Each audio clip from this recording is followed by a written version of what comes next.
Alright, now YouTube. Alright. I was not dreading making this video because, you know, this is the guy in these man we talking about here. Alright. With me, when it comes to my content and everything like that, I'm never going to be the first person to come out with stuff. I'm never going to be the first person to break out with certain things, especially when it comes to certain news stories or certain events where all the information isn't out there. I'm probably going to be one of the last because I want to make sure that I'm talking about something and I have all the facts. And at the very least, I'm not telling people something that's untrue.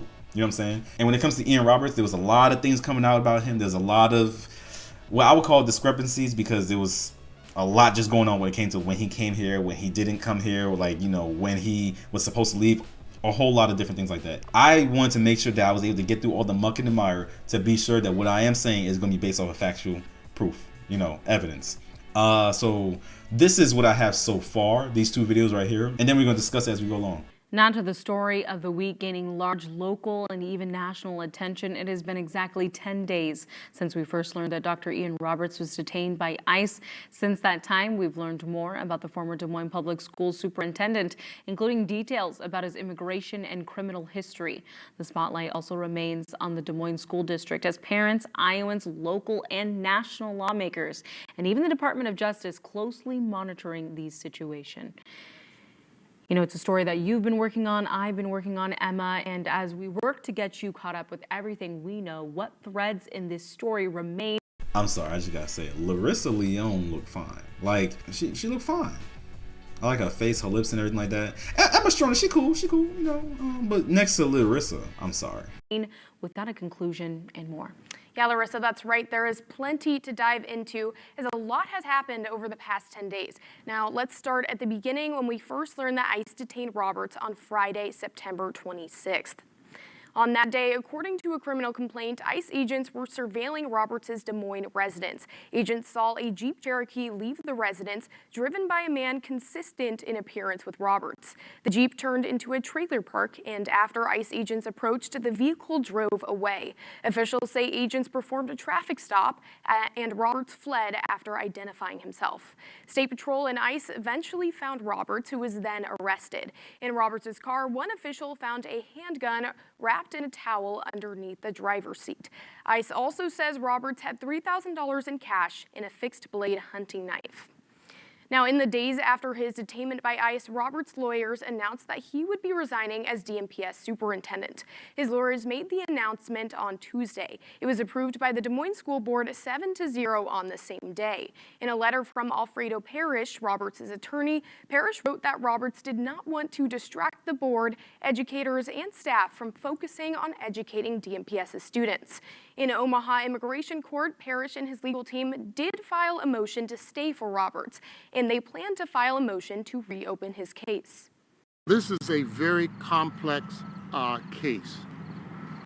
It's complex, it's difficult, and there are a lot of what I would call a myriad of issues that are involved. Roberts started his position on July 1st, 2023, although the criminal complaint filed against him shows his employment authorization expired in 2020.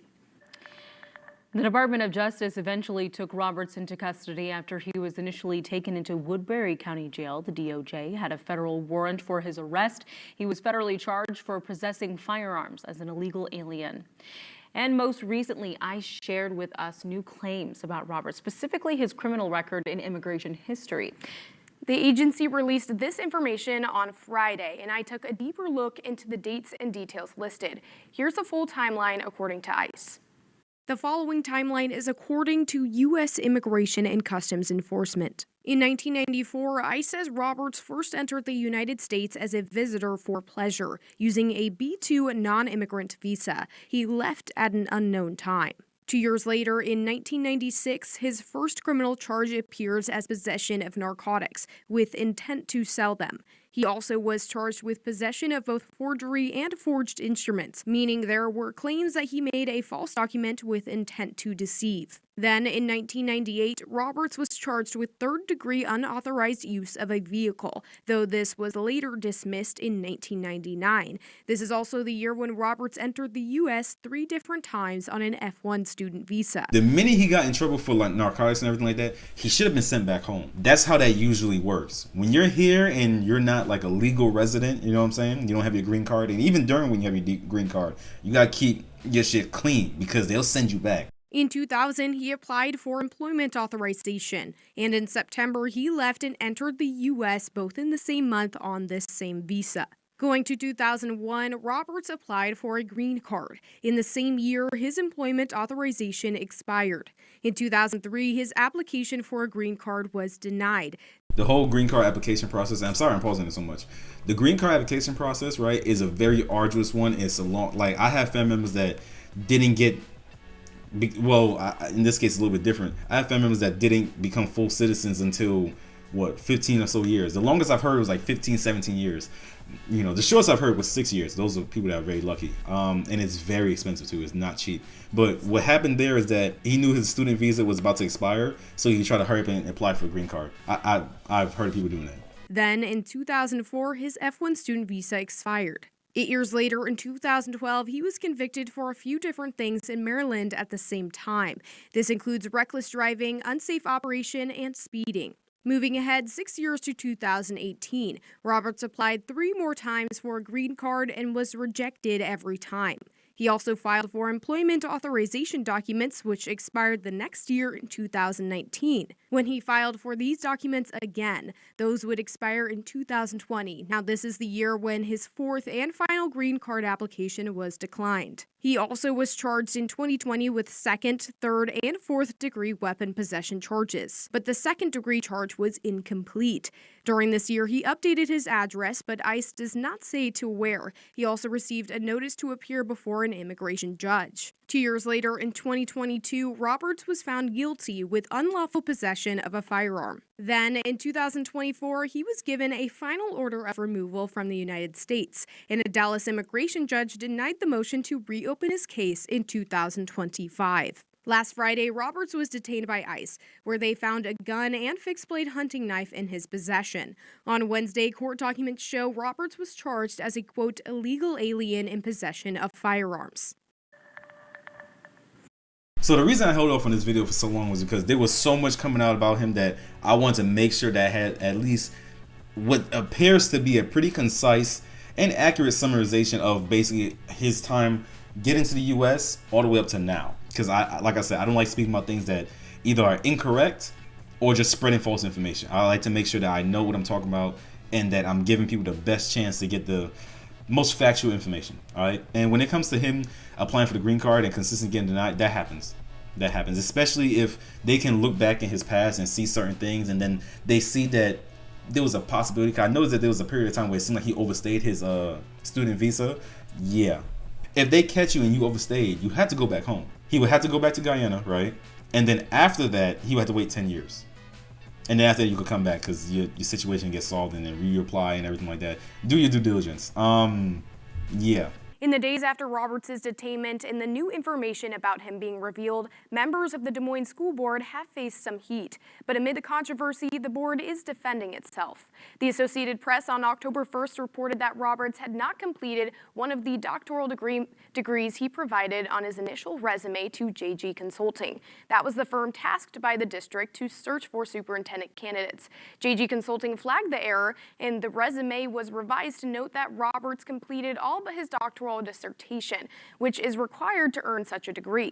In a statement to Local 5, the board claims it was, quote, a victim of deception by Dr. Roberts, one on a growing list that includes our students and teachers, our parents and community, our elected officials, and Iowa's Board of Educational Examiners, and others.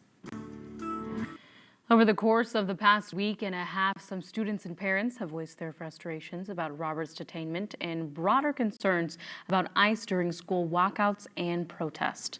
Streets were filled with messages saying to free Dr. Roberts and others objecting ICE's presence in the state. One parent tells Local 5 some students were afraid to show up to school after Roberts' arrest. When we spoke yesterday about it with all of the kids, they mentioned that there was a lot of attendance, that there's a lot of kids that didn't show up on Monday because their families or them are afraid for what could happen. During the protest, students... That's stupid. If they're not illegal or anything like that, then they shouldn't be afraid to show up. That's fear-mongering. Stop having these kids be afraid of situations that do not apply to them. It doesn't. Look, Buddy was here where he wasn't supposed to be here. He should take his ass home. That's what he should have done. Should have took his ass home, wait the 10 years, come back. This was negligence on their part, and they're trying to kind of shift it a little bit to make it seem like, well, you know, they were also lied to. If he was getting flagged for these things, and they did their due diligence, because I read some articles basically saying, straight from Iowa, right, saying that, you know, yeah, that we were aware of his past, we were aware of his immigration status, we weren't aware of his orders to be sent home in 2024, but we were aware of everything else. All of a sudden now they're kind of saying, well, we were kind of deceived by him as well. Which one is it? Were you aware, or are you being negligent? Like, both instances you're being negligent, honestly, but still. Of DMPS highlighted Roberts' accomplishments while serving as superintendent, regardless of his immigration status.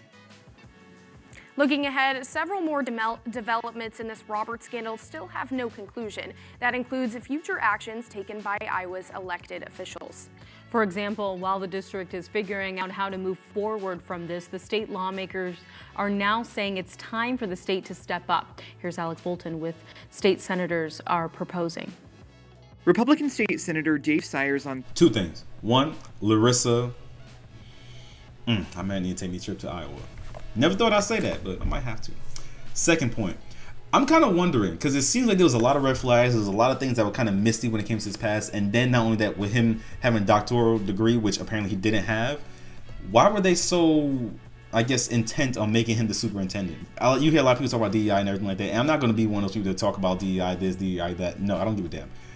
But I have to be honest and point out that there are some cases where organizations or people that are part of groups and whatnot try to advocate for, oh, hey, look, we just anointed and, you know, promoted our first black so-and-so, our first black this, our first black that. And it's like, it's feeling like that's what that was a little bit, because why is it that he was able to get so far when there was all these different things that seemed a little bit fishy? Like, what's up with that? So in this next video, right, we're going to shift a little bit and we're going to talk about what apparently was going on, because seemingly, right, he might have been up to some funny business. The Des Moines Public Schools Board says it's reviewing all spending related to Ian Roberts. It's been discovered that he tried to use district funds to contract a consulting firm he had ties to. KCCI's Abigail Curtin spoke with the spokesperson for the district. Abigail, what concerns are there? Less than 3 months into his time as DMPS's superintendent, Roberts proposed a contract with Kansas City-based consulting firm Lively Paradox. But Lively Paradox listed him as a member of its team. $116,000. That's how much money Ian Roberts asked the district to contract with Lively Paradox for, quote, culturally responsive coaching in September of 2023. But after finance officials within the district took a deeper look into the firm, they realized it listed him as a consultant and even sold his books, an obvious conflict of interest. Now, those same finance officials warned him of the issue, leading Roberts to cancel the special board meeting he requested to get the funding approved. But he never told the board why. So when Roberts recommended Lively Paradox for a school board retreat that December, the board had no knowledge of the conflict of interest, leading the district to pay the firm just under $6,500. But DMPS isn't the first school district to do business with the firm. According to Lively Paradox's founder's website, other clients include Mill Creek Township School District, Kansas City Public Schools, and St. Louis Public Schools, all of which Roberts worked for. Now the district says it's doing a thorough review of all expenditures directly related to Roberts. Time will tell if there's any further conflicts found. Why weren't you already doing this in the first place? You know what I'm saying? But you see what I mean when I said how it seemed like they kind of wanted a notch on their belt to say, hey, look, we have our first black superintendent over here in Iowa. Things aren't adding up. It just doesn't make any sense to me.